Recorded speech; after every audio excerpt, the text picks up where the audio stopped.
As a kid, I loved making flipbooks. They were all I did in art class whenever I had it. I worked really hard on one particular flipbook. It was around 50 pages, I guess. It had a simple stick figure walking into the page, waving at me, and then walking off. I would look at it at least a dozen times the day I made it, but then it got boring. You know how kids are, not entertained by one thing for very long. I tossed it under my bed and never gave it a second thought.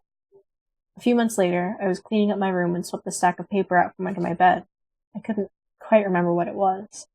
I flipped through it once and got a sweet taste of nostalgia. I flipped through it once more and noticed the pages hadn't aged or gained any dirt at all. I flipped through it a third time. The little stick man walked onto the page and waved at me, but he didn't walk off. Instead, a second stick man joined him. It waltzed up, having either an item in its hand or a severely disfigured arm. It's not like anyone could tell the difference. The second stick man walked to the first stick figure, stood there for a moment, and then whacked the poor fellow upside the head.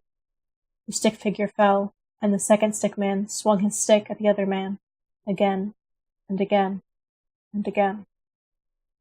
What I assumed was its blood ran from the stick figure's rather jagged body. It looked like nothing more than smeared pencil stains. The killer stick man proceeded to bend down and tear apart the first stick man's body, limb by thin limb. Once he was done, he bent each one into characters and letters.